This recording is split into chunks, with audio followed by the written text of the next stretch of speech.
Hello बच्चों, मैं पुष्पा यादव ई पढ़ो में आपका स्वागत करती हूँ। तो आइए हम अपने इस कार्यक्रम को आगे बढ़ाते हैं और क्लास 8 की क्लास ले लेते हैं, जो इसमें का विषय रहेगा आज का साइंस विज्ञान।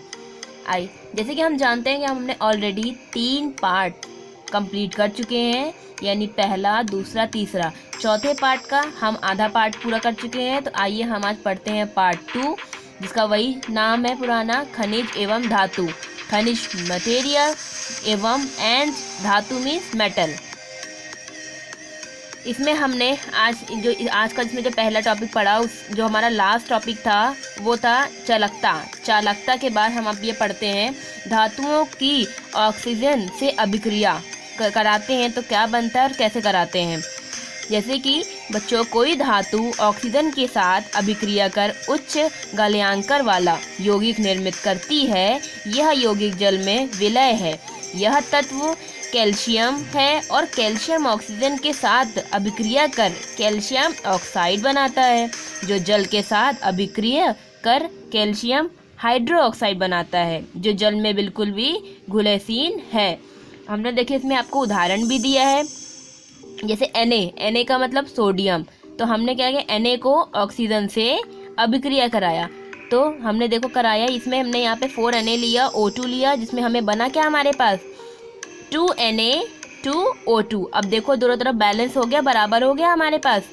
इसी तरह हम मैग्नीशियम का अभिक्रिया ऑक्सीजन के साथ करवाया है।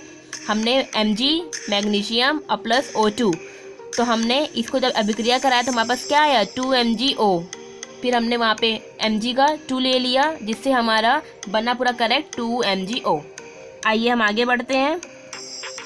अब हम क्या करने जा रहे हैं, अब हम जल के साथ अभिक्रिया कराने जा रहे हैं। जल में अब देखिए इसमें कैसे होता है, कैल्शियम और जल की प्रतिक्रिया कम खतरनाक होती है। इस प्रतिक्रिया में इतनी ऊष्मा नहीं निकलती है कि बच्चों हम आग इससे लग जाए।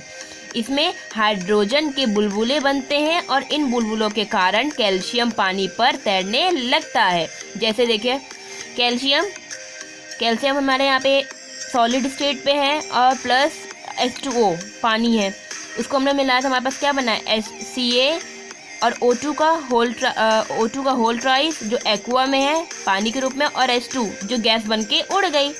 तो इस तरह हमारा जो जल से अभिक्रिया का ये पूरा हमारे पास ये जो हमारी स्लाइड थी, इसमें हम जल के साथ अभिक्रिया करा रहे हैं। आगे हम बढ़ते हैं, अम्ल के साथ अभिक्रिया करना। अम्ल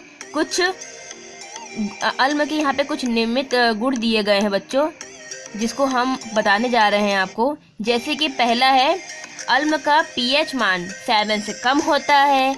और दूसरा इसका गुण है कि अम्ल नीले लिटमस पात्र को लाल करता है। ये आपने पुराने क्लास में भी पढ़ा होगा कि ये नीले लिटमस पात्र को यानी पेपर को लाल कर देता है।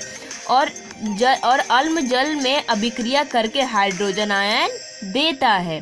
तो आइए इसके कुछ हम उदाहरण देख लेते हैं।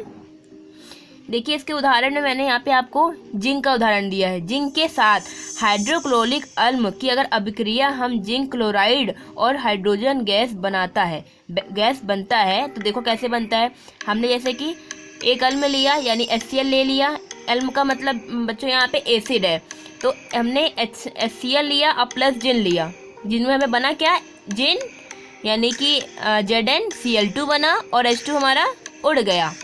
और उस तरह इसी में क्या हो गया हाइड्रोक्लोरिक अम्ल जिंक, जिससे कि जिंक क्लोराइड हाइड्रोजन गैस और सोडियम के साथ हाइड्रोक्लोरिक अम्ल की अभिक्रिया से सोडियम क्लोराइड और हाइड्रोजन गैस बनता है। तो ये था हमारा अम्ल के साथ अभिक्रिया कैसे हुआ और किस अम्ल को हमने किस मेटल के साथ यानी किस धातु के साथ किया। आइए आगे बढ़ते हैं इसी साथ। अब हम पढ़ने आ रहे हैं धातुओं का घरेलू और औद्योगिक उपाय, यानी उपयोग किसमें कहाँ और कैसे कैसे हो रहा है। आपको ये कार दिख रही है, आप लोग सोचेंगे कि मैम ने कार कहाँ से लिया है। आप देख रहे हैं इसमें एल्युमिनियम भी लगा है कार में, और वो भी तो एक मेटल होता है। और साथ ही साथ जो इसमें हमारा आयरन मतलब कि वो लोहा भी आप देखो कितना सारा इसमें यूज़ हुआ है। बस इसीलिए मैंने आपको दिखाया कि हमारा जो मेटल का यूज़ है, हम नॉर्मल लाइफ में यानी हमारे रोज़ के उपयोग में भी करते हैं। देखिए हम देखिए, अब मैं नेक्स्ट स्लाइड में दिखाती हूँ आपका। पहले ट्रेन दिख रहा है, ट्रेन भारी मात्रा में हम लोहा का उपयोग करते हैं। दूसरा देखिए दूसरा जो चित्र है उसमें है मशीनें हैं, मशीनों में भी मेटल का यूज़ होता है यानी धातुओं का उपयोग होता है।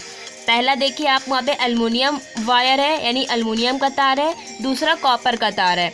और यहाँ पे जो आखिरी हमने चित्र दिखाया है वो है कुछ बर्तनें हैं यानी यूटेंसिल्स हैं, जो उसमें भी हम मेटल्स का यूज़ करते हैं। तो आपने देखा कैसे हम घरेलू और मतलब कि घर में बनी हुई, घर में जो हमारी चीज़ें होती है उसमें मेटल का यूज़ कितना हो रहा है, धातु का, और उसी के साथ साथ बड़ी मात्रा में भी यूज़ हो रहा है। आइए अभी हम आगे बढ़ते हैं। ये है बेटा धातुओं का संरक्षण यानी कोरोजन ऑफ मेटल। आपने कभी कभी सुना कि कोई चीज़ आपने रखी हो, पानी में रखा हो, छत पे पड़ी हो और उस पर जंग लग जाती है, बस वो अब वही है। समझिए इसके बारे में आप पढ़ने जा रहे हो क्या कि वो जंग कैसे लगती है और क्यों लगती है। इसकी परिभाषा क्या होती है पहले हम बताने जा रहे हैं आपको कोरोजन की यानी संरक्षण की। जब धातु पानी यानी कि नमी, जब उस धातु को, उस मेटल को नमी मिलती है और वायुमंडल यानी कि आपके एटमॉस्फेयर पे जब वो ऑक्सीजन उसको संपर्क में आती है तो बेटा धातुओं धीरे धीरे अवांछित पदार्थों जैसे ऑक्साइड और हाइड्रोजन कार्बोनेट आदि से में परिवर्तन होने लगता है। और धातुओं का अवांछित यौगिक को परिवर्तन होने की प्रतिक्रिया को ही हम क्या कहते हैं, संरक्षण कहते हैं।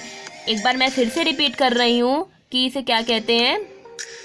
जब हम आपको सिंपल लैंग्वेज में अगर हम बताएं तो आपने कोई लोहा आपने रख दिया छत पे, अचानक से बारिश आ गई, उसके बाद हवाएं चलने लगी, ऑक्सीजन वहाँ पे उसका ऑक्सीडाइज होने लगा। अब उसके बाद जब ये इन दोनों की जब संपर्क में आया वो मेटल आपका, वो लोहा आपका, तो धीरे धीरे उसमें क्या लगने लग गया, जंग लगने लग गई।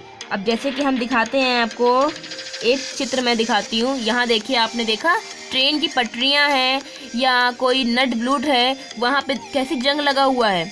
यहाँ देख कैसे लगा हुआ है, रासायनिक क्रिया है जिसके फलस्वरूप धातु का क्षय एवं ह्रास होता है। धातुओं की प्रतिक्रिया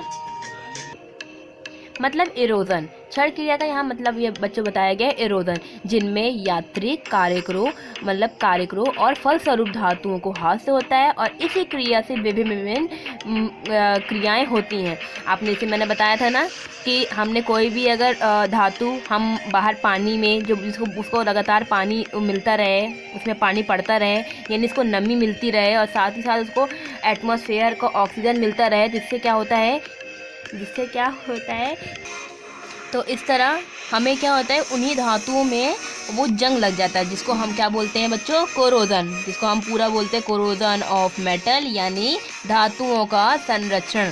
तो इसी के साथ बच्चों आज का हम पार्ट 2 चैप्टर का ख़त्म करते हैं और आने वाले में हम पार्ट 3 जिसमें हम चैप्टर हमारा फिनिश हो जाएगा। तो इसी तरह आप हमारे वीडियोस को लाइक करते रहें, सब्सक्राइब करते रहें और कमेंट करें बच्चों, और ज़रूर बताइएगा कमेंट में कि आपको ये वीडियो कैसे लगी। Thank you.